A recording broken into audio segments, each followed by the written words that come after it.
നമസ്കാരം. ഞാനൊരു 4 ദിവസം മുമ്പേ ഞാനും എൻ്റെ കൂട്ടുകാരും ഫാമിലിയും കൂടെ കുട്ടിക്കാനം വരെ പോയി. പോയ വഴിക്ക് പത്തനംതിട്ട കഴിഞ്ഞ് റാന്നിക്ക് ഒരു 3 കിലോമീറ്ററിന് പുറകിലായിട്ട് ഒരു KL62 റാന്നിക്കാരൻ തട്ടുകട എന്നൊരു കട കണ്ടു. അവിടെ ചായ അടിക്കുന്നു, നല്ല ചൂട് പൊരിപ്പെടുക്കുന്നു. അങ്ങനെ ഞാൻ വണ്ടി അവിടെ നിർത്തി, പൊരിപ്പും കഴിച്ചു, ചായയും കഴിച്ചു. എന്നിട്ട് ഞാൻ ചോദിച്ചു എന്തെങ്കിലും സ്പെഷ്യൽ ഐറ്റം ഇവിടെ ഉണ്ടോ എന്ന് ചോദിച്ചു. അപ്പോൾ അവർ പറഞ്ഞ് ഇപ്പോൾ ഇല്ല, വൈകിട്ട് സ്പെഷ്യൽ ഐറ്റങ്ങളുണ്ട്, വരുവാണെങ്കിൽ ഇറങ്ങിയാൽ കൊള്ളാം എന്ന് പറഞ്ഞു. അങ്ങനെ ഞങ്ങൾ പൊരിപ്പും കഴിച്ചു, ചായയും കുടിച്ചു. ഞങ്ങൾ കുട്ടിക്കാനത്തേക്ക് യാത്രയായി.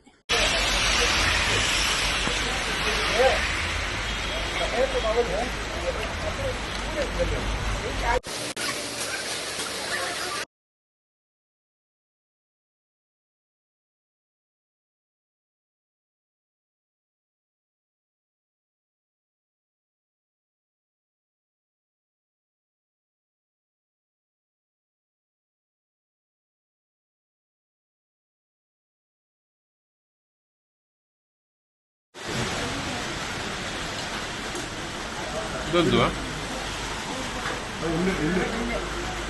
പുട്ട് തന്നെ ഒരു അന്യായ പുട്ടാണ്.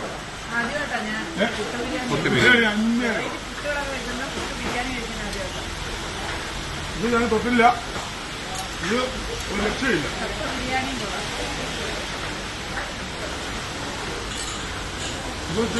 സംഭവം എന്തുവാ? ചിക്കൻ ടിക്ക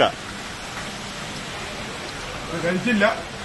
കഴിച്ചിട്ട് കൊള്ളാമെങ്കിൽ ഞാൻ പറയത്തുള്ളൂ. അതാ ഞാൻ കാശ് വാങ്ങിച്ചിട്ടും ചെയ്യുന്നതല്ല, കൊള്ള കാര്യം പറയാം.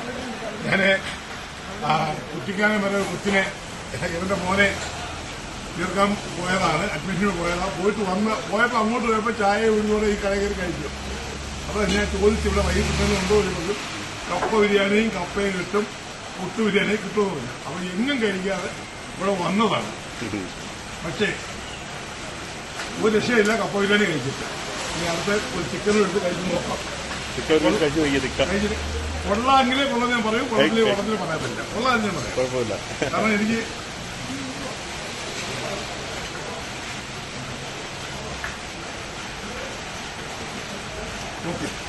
സൂപ്പർ.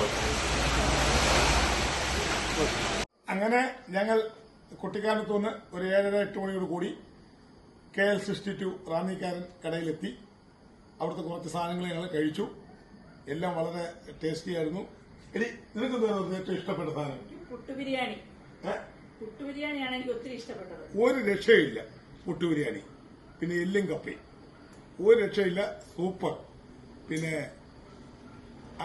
കൂട്ടുകാരാരെങ്കിലും ഈ പത്തനംതിട്ട റൂട്ടിൽ റാന്നി പോകുന്നുണ്ടെങ്കിൽ ട്രൈ ചെയ്യുക, തീർച്ചയായിട്ടും നഷ്ടം വരത്തില്ല.